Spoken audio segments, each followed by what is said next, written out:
A Eva já pediu para que nós lêssemos o texto. Talvez seja um pouquinho de irreverência da minha parte. Assumo, pastor, sou um pouquinho irreverente mesmo, mas culto para mim é uma celebração, é uma festa. É uma festa que prestamos ao nosso Deus. Hoje em particular, não é? E como eu disse no domingo passado, eu sempre que estou aqui à frente, a minha preocupação é olhar a expressão de cada um daqueles que aqui estão. Sei que estamos aqui com o mesmo sentimento, mas parece que às vezes nós nos esquecemos. Que sentimento é esse? Que a alegria de estarmos juntos, todos nós cultuamos a Deus individualmente. O nosso culto é pessoal, mas quando estamos aqui, estamos juntos. E às vezes parece que estamos tão sérios um ao lado do outro que nós nos esquecemos ao lado de quem nós estamos. Por isso vamos fazer mais uma vez. Dê aquele boa noite especial para aquela pessoa que você ainda não fez isso hoje, que está aí ao seu lado.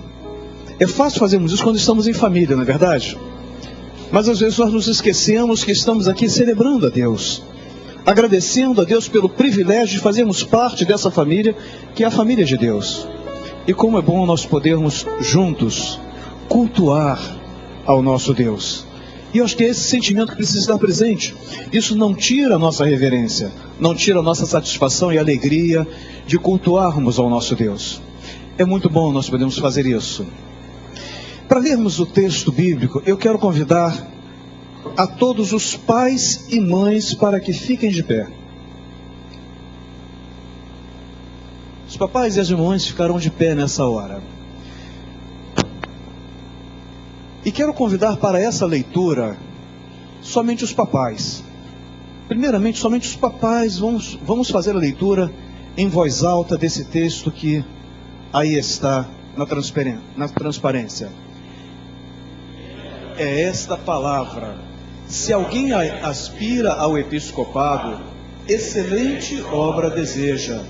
É necessário, pois, que o bispo seja irrepreensível, marido de uma só mulher, temperante, sóbrio, ordeiro, hospitaleiro, apto para ensinar, não dado ao vinho, não espancador, mas moderado, inimigo de contendas, não ganancioso, que governe bem da sua própria casa, tendo os seus filhos em sujeição com todo o respeito. Pois se alguém não sabe governar a sua própria casa, como cuidará da igreja de Deus? Que Deus abençoe a sua palavra aos nossos corações. Os irmãos podem se assentar. É muito interessante quando estamos orando e pedindo a Deus que nos mostre o que falar. E posso dizer aos irmãos, posso dizer, pastor, que Deus já falou ao meu coração nessa noite. Eu creio que se eu tivesse conversado com a irmã Márcia, creio que quem preparou a ordem de culto, irmã Eva, pelo convite também, creio que se eu tivesse conversado com o Magno pelo vídeo que ele preparou, pelas leituras que foram feitas, pelos hinos que foram cantados, talvez eu não conseguisse ver as coisas tão encaixadas da maneira como estão. Porque para essa noite, Deus havia colocado no meu coração tentar entender um pouquinho como é que funciona essa questão de ser pai, de ser pastor. Porque são coisas muito próximas. Tem muito a ver. O fato de pedir aos papais e mamães para que ficassem de pé foi exatamente por conta disso. Porque se hoje aqui comemoramos 46 anos de ministério do nosso pastor, quantas vezes paramos para pensar no nosso papel em casa, que tem muito a ver com esse aspecto pastoral. O ministério pastoral tem pelo menos dois aspectos bastante distintos. Um é o aspecto profético. Deus escolhe homens para que aqui estejam como porta-vozes dele, para que falem em nome dele, para que falem a sua palavra. Não é apenas falarmos aquilo que está no meu coração, no coração do pastor Edgar, porque se isso não estiver sintonizado com a palavra de Deus, é um discurso como outro qualquer, que qualquer um, independente de estarmos na casa de Deus, poderia trazer. O pastor é um profeta, ele está aqui para falar a palavra de Deus. Mas o pastor também é sacerdote, é aquele que intercede é aquele que cuida, é aquele que apresenta o seu povo, o povo de Deus, a Ele mesmo. E nesse sentido o pastor cuida. Não é exatamente essa a função sua, papai? E muitas vezes também sua também, mamãe? Quantas vezes compreendemos o nosso lar como uma extensão que é da igreja? Ou quem sabe o inverso, a igreja seja uma extensão do nosso lar. As coisas se completam dentro dessa visão. Talvez por isso o apóstolo Paulo seja tão duro, não é? Porque essa palavra que ele dá aqui é uma palavra dura. Se alguém não sabe governar sua própria família, como poderá cuidar da igreja de Deus? Nós conhecemos a sua família, sabemos como o Senhor cuida dela. Sua esposa, seus filhos, Guilherme, Maurício. Sabemos que é uma família que é cuidada na presença de Deus. Eu gostaria de, nesses próximos minutos, não pretendo me delongar muito, mas de pensar exatamente em algumas coisas que dizem respeito ao Senhor como pastor nessa noite, mas a cada um de nós como papais, a cada uma das mamães que aqui estão, porque não a todos nós que aqui estamos nessa noite. Porque cuidarmos das coisas de Deus, assim como cuidarmos das nossas famílias, do nosso lar, dos nossos filhos, de esposos e esposas, pressupõe algumas coisas que por vezes nos esquecemos ao falarmos das coisas de Deus. Eu gostaria de pensarmos em 3 ou 4 aspectos dessa junção de pai e pastor, de pai e sacerdote, de pai e ministro, servo de Deus. Porque são essas coisas que muitas vezes vão traduzir aos nossos filhos e àqueles que estão ao nosso redor uma compreensão adequada do Deus a quem nós servimos. Hoje pela manhã, na classe da escola dominical, nós quase que passamos um pouco do horário, né? Aqueles que estavam lá sabem que o assunto começou a se estender, começamos a conversar sobre milagres, e nos veio a percepção de que não dá para falarmos de milagres sem compreendermos quem é Deus. Porque milagre só acontece quando nós fizemos tudo aquilo que nos era possível. Então Deus, que está presente o tempo todo, faz aquilo que nós não podemos fazer. Quantas vezes na nossa vida pessoal, na nossa vida familiar, nós temos essa compreensão de quem é Deus, do que Ele representa em nossa vida, e de que maneira devemos nos colocar diante dEle, ou como devemos mostrá-lo àqueles que estão ao nosso redor.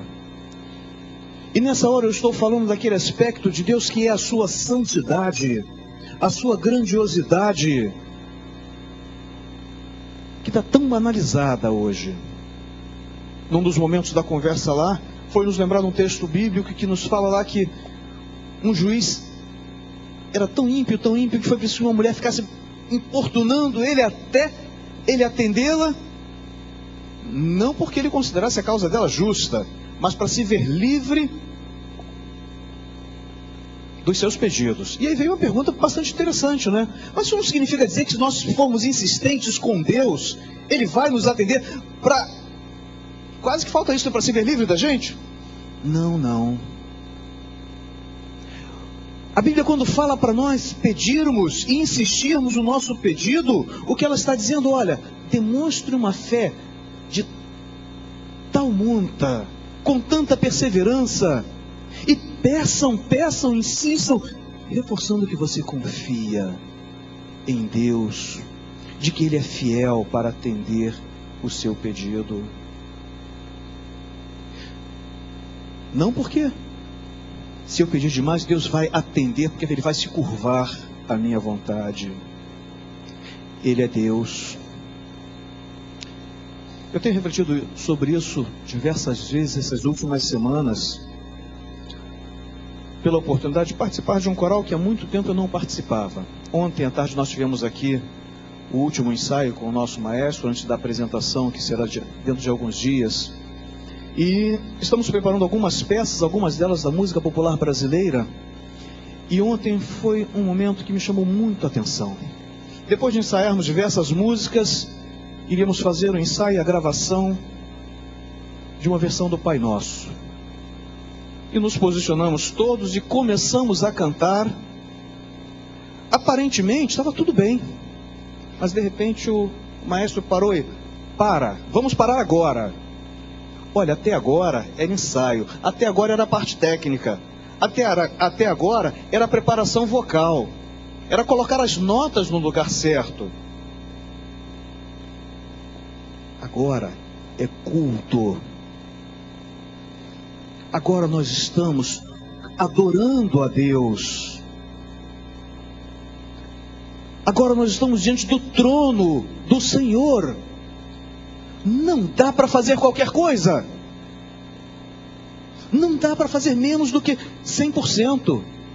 Quantas vezes na música nós nos lembramos disso, pessoal? Nós nos lembramos que nós não estamos aqui apenas para colocarmos as notas no seu lugar certo, mas é o momento do sentimento de que nós estamos cantando para Deus. E não dá para fazermos menos do que o nosso melhor.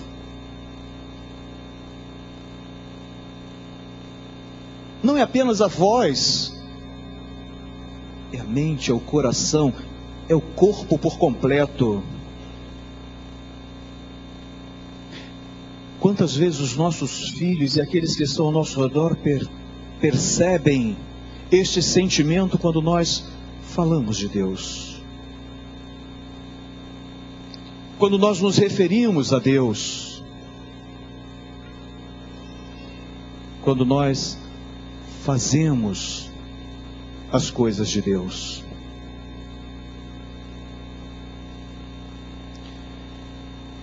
Em decorrência disso, talvez venha uma primeira coisa que é tão importante na nossa vida como pastor, como pais, como mães, como servos de Deus, que é uma vida de intercessão. Intercessão pela nossa família, intercessão pelos nossos filhos, pela esposa, pelo esposo. Não aquela oração de nos vermos livres daquele momento que paramos: ah, Senhor, abençoa a minha família. Mas o que significa esse abençoar a minha família? Os meus filhos têm necessidades específicas, têm desafios tremendos diante da vida deles. Será que eu peço a Deus por isso? Será que eu peço a Deus para que forme o caráter dos meus filhos? É claro que muito dessa oração eles conhecerão a partir da minha vida. No domingo passado nós falamos um pouco sobre essa questão do exemplo que precisamos ser, não é? E a minha oração é a minha vida. Será que quando o meu filho, a minha filha olham para mim, eles veem um exemplo que pode ser imitado?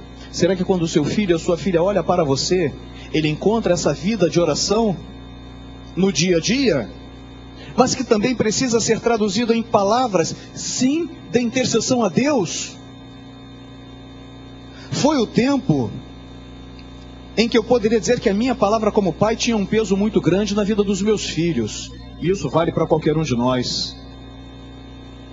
Hoje eles estão sujeitos a tantas influências, a tantas mensagens diferenciadas, e às vezes com um apelo muito grande. Um exemplo foi esse vídeo que vimos aqui. As imagens e os sons falam muito mais do que eu falando aqui por 2 ou 3 horas. Guilherme expressou bem isso nas suas palavras. Se eu não me preocupo em interceder para que Deus nos dê sabedoria nessa formação, talvez haja muito pouco que possamos fazer pelos nossos filhos. Será que eu intercedo pela carreira dos meus filhos, pela formação profissional deles, pelo futuro deles? Não basta investir em educação, não basta colocá-los na escola. A escola ensina algumas coisas, Talvez ensine a parte formal, os conhecimentos técnicos mínimos, básicos, necessários para que eles possam fazer alguma coisa em suas vidas. Mas a formação de uma carreira segue muito além disso. Não está somente naquilo que eu faço, mas como eu faço. Para que eu faço? E o sentido de realização que eu encontro naquilo que eu faço. Será que eu intercedo a Deus pela carreira dos meus filhos? Vocês que ainda não são casados, será que vocês pedem a Deus pela vida profissional de vocês?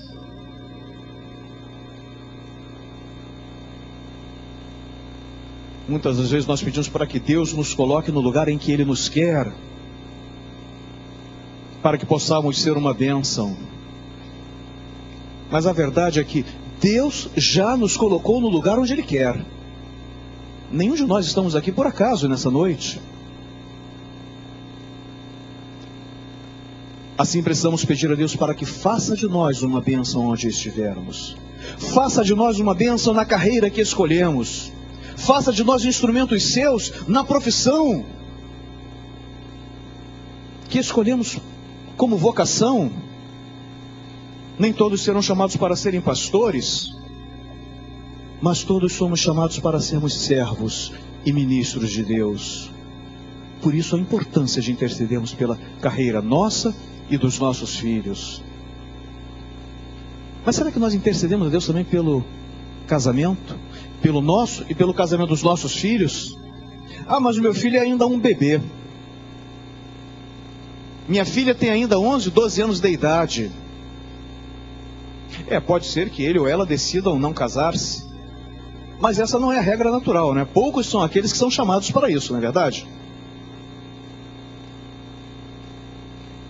Mas hoje em dia vivemos de uma maneira tal que a sexualidade, ela é estimulada já nas nossas crianças, de uma maneira tal que parece que o casamento se resume a sexo.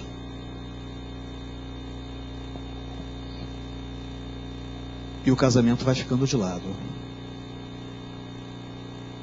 Estamos vendo dias aí em que, numa afronta à Constituição Federal, estão querendo obrigar os cartórios a casarem homem com homem e mulher com mulher. Deviam primeiro rasgar a Constituição. Não estou falando da Bíblia ainda não. Pela Bíblia isso não deveria nem ter sido mencionado. Mas a Constituição é clara quando diz que o casamento é alguma coisa entre homem e mulher. Homem e mulher. Claramente. Textualmente. Sem meias palavras. São esses os ensinamentos que em algumas escolas querem passar para os nossos filhos a título de tolerância. A quê? A pouca vergonha? A imoralidade? Ao pecado? Porque aí afronta a lei de Deus também. Mas será que nós oramos pelo casamento dos nossos filhos? Tanto pelo nosso exemplo quanto pela intercessão?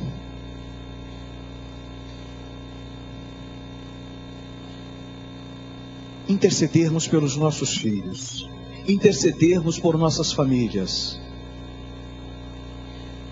intercedermos pelo nosso esposo, pela nossa esposa. Por que não falarmos sobre a instrução? O pastor é alguém que precisa ser apto para ensinar, não é? E como pais, não é? Como nós ensinamos?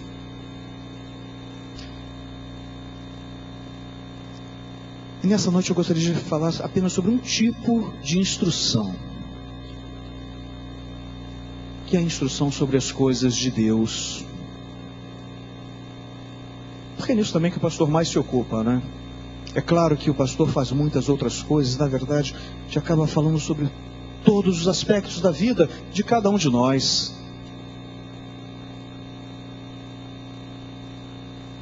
A Bíblia sempre nos lembra da necessidade de falarmos da palavra de Deus de dia, de noite, de orientarmos os nossos filhos, de trabalhar com eles essa necessidade de conhecimento, primeiramente de Deus. e por consequência das coisas de Deus. No Velho Testamento, uma das primeiras ordens do Senhor ao seu povo foi que eles ensinassem a palavra de Deus de dia e de noite, que inculcassem essas coisas na mente dos seus filhos.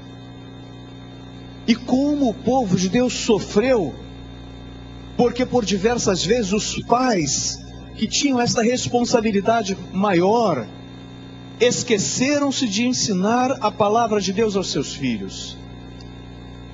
E houve gerações na história do povo de Deus em que ele não era conhecido, porque os pais não haviam ensinado. Estas palavras que hoje te ordeno estarão no teu coração. Tu as inculcarás a teus filhos e delas falarás assentado em tua casa, e andando pelo caminho, e ao deitar-te e ao levantar-te. Também as atarás como sinal na tua mão, e te serão por frontal entre os teus olhos, e as escreverás nos umbrais de tua casa e nas tuas portas. Será que os teus filhos veem você estudando a palavra de Deus? Será que os seus amigos já viram você com uma Bíblia alguma vez? Ah, não, eu tenho vergonha. Não, eu tenho tanta coisa para ler, vou ler a Bíblia, vou ler a palavra de Deus. Mas se nós esperamos o nosso pastor, que sobretudo ele esteja aqui para nos ensinar a palavra de Deus, aqui é a menor porção da palavra de Deus que os nossos filhos e que os nossos amigos talvez possam compreender, porque eles passam muito mais tempo conosco em casa do que na igreja. Nós temos amigos e amigas que jamais virão à nossa igreja, e a palavra de Deus eles só poderão conhecer se for através de nós. Ensinarmos a palavra de Deus faz parte do ministério do pastor, faz parte do nosso ministério como pais e mães, sacerdotes e profetas em nossas casas. E uma última coisa que eu gostaria de que pensássemos um pouquinho nesse sentido de ministério, do ministério do pastor e do ministério do pai, da mãe. É um ministério que pode ser chamado de correção, talvez intervenção, e de uma palavra que hoje está ficando cada vez mais fora de moda, que é disciplina. Pouco gostamos de ser disciplinados, não é mesmo? Nem nós adultos. Ficamos emburrados quando alguém diz: você está errado. Às vezes até nos desculpamos quando precisamos chamar a atenção de alguém. Lembro que há pouco mais de um mês atrás eu precisei conversar com uma das pessoas que trabalham comigo lá no banco, uma das funcionárias, que havia tido uma atitude inadequada na frente de clientes, na frente dos outros funcionários. E precisei, é claro que em particular, chamá-la e conversar com ela. E na hora que eu disse: olha, você errou, a resposta foi no bate-pronto: você está dizendo que eu errei? E eu precisei repetir: sim, eu estou afirmando que você errou. Parece que essa palavra errar hoje tem um significado um pouco diferente, eu não sei, mas parece que ofende. E foi preciso que no meio da conversa fosse dito: sim, você errou, por 3 vezes, para que ela entendesse que havia um padrão de atitude que estava sendo esperado e ela não havia cumprido. E errar é isso. Não tem meias palavras para isso.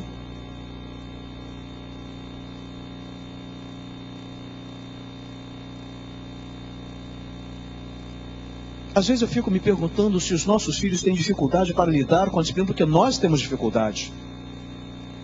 Eu já ouvi alguns pais dizerem que o dia que precisaram dar uma palmada nos filhos, eles é que choraram.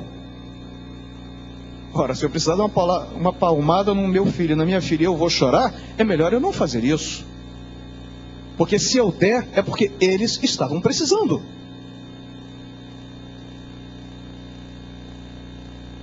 Mas se eu me sinto culpado porque estou disciplinando, o que eu estou ensinando para os meus filhos? Lá em casa, a gente tem uma regrinha do 1, 2, 3, né? Falou-se a primeira vez, falou a segunda, se falar a terceira, pode ter certeza que tem um castigo. Vai perder alguma coisa, vai ser disciplinado.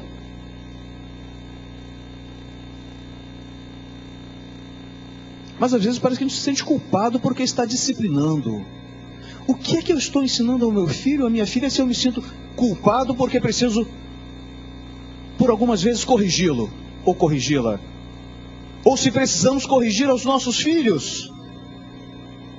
Aí essa balbúrdia, essa baderna que nós assistimos na nossa sociedade, de crianças que fazem o que querem. E aí chegamos ao ponto agora de ficarmos nessa discussão se a maioridade começa aos 12, aos 16. Quer dizer que para fazer besteira, qualquer idade serve. Para ser punido, só se tiver mais de 18 ou 21 anos?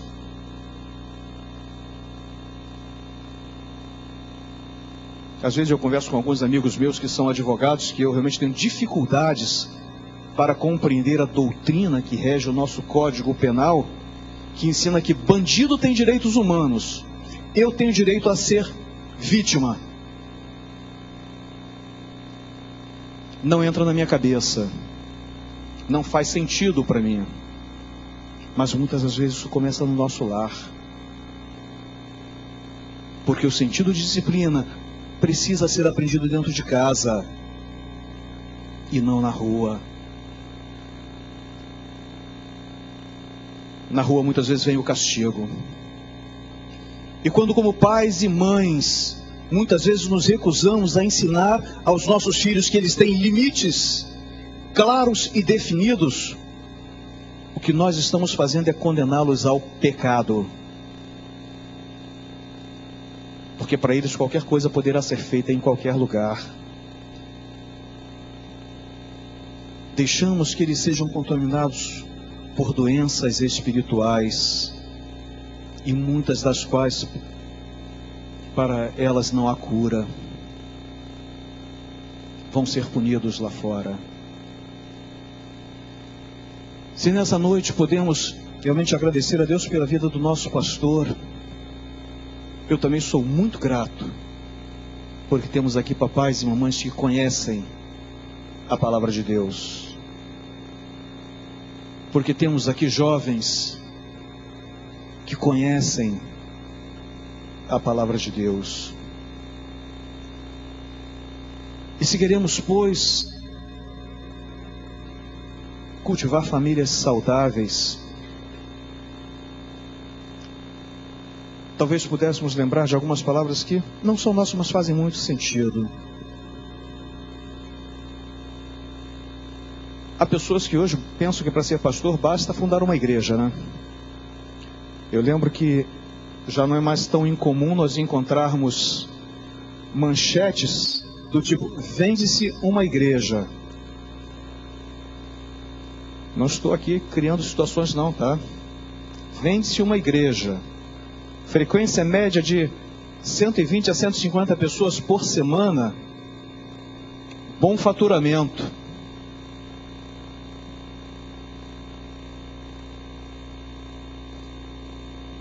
Vai-se muito mais além do que isso, né, pastor? Mas também, para ser pai,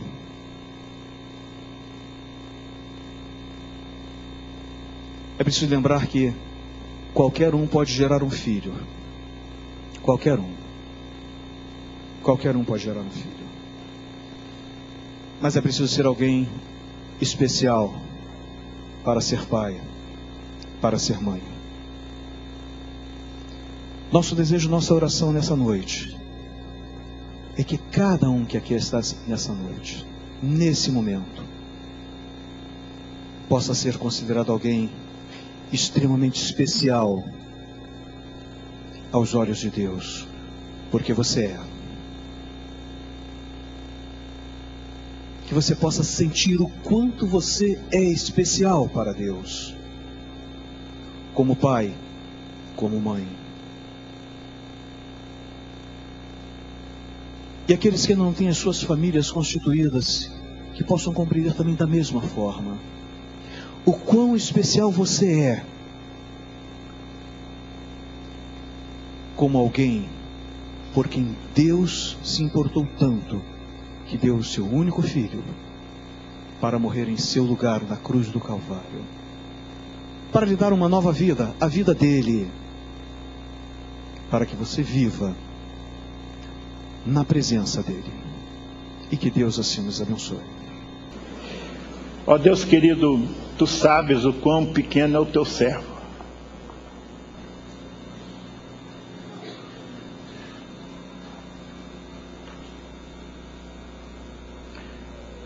Tu sabes o quão limitado ele é. Tu sabes que o que ele faz não é outra coisa senão prova da tua graça, da tua misericórdia. Tu sabes, ó Deus, da sinceridade do coração do teu servo.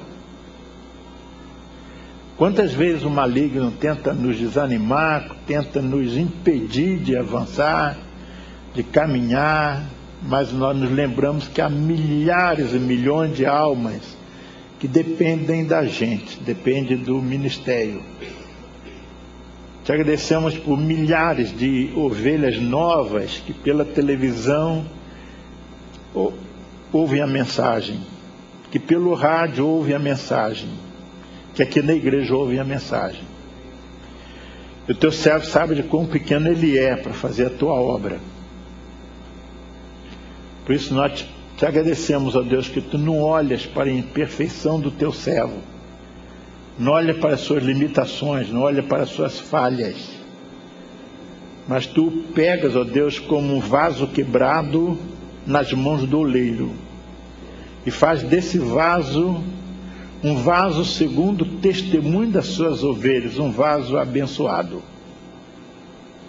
Querido Deus, mas que ninguém, nome nenhum apareça, nem igual ao teu nome, mas o que teu nome é que apareça, ó Deus, em nossas vidas. Que nós sejamos um espelho, nós possamos espelhar a vida do teu filho que se entregou na cruz para morrer pelos nossos pecados. Ó Deus, permite que a igreja continue crescendo, continue impactando a vida da cidade com a pregação da palavra. Muito obrigado, Deus, por todas as palavras que aqui foram ditas. Muito obrigado por aquelas palavras que não foram ditas publicamente, mas foram ditas no interior do coração. Muito obrigado por todas as orações que chegaram ao teu trono de graça. Muito obrigado, Deus, por tudo. Muito obrigado pelo apoio da família, da Márcia, minha querida esposa, do Guilherme, meu querido filho, pela dona Vera, minha querida sogra, pelos meus irmãos, meus parentes, de um modo geral, que oram por mim, o Maurício, a família ali nos Estados Unidos. Querido Deus, nós nos apresentamos ante a tua face, te pedindo que nos dês mais poder ao entregar a tua mensagem, que tu nos dês mais poder na visitação, que tu nos dês mais poder na administração, que tu nos dês mais poder em tudo, para que esta cidade seja ganha para o teu Filho Jesus. Nós cremos nisso, cremos que podemos fazer e nós nos entregamos nas tuas mãos. Muito obrigado pelo carinho do seminário também, representado por esse jovem, cuja palavra também falou tão de perto ao coração do teu servo. Que tu tires desse seminário gigantes, ó Deus, na tua obra. Que aprendam a tua palavra através dos professores e possam sair por aí pregando o teu evangelho, levando almas aos pés do teu Filho Jesus. Sustenta-nos, querido Deus, com a tua graça. São bênçãos que nós te suplicamos e agradecemos no nome de Jesus, o nosso Salvador. E agora, o amor de Deus, o Pai, a graça de Jesus Cristo, o Filho, a comunhão e as consolações do Espírito Santo de Deus, sejam com todo o seu povo espalhado pela face da terra. E especialmente, ó Deus, com esta congregação aqui reunida, hoje e para todos sempre. Amém.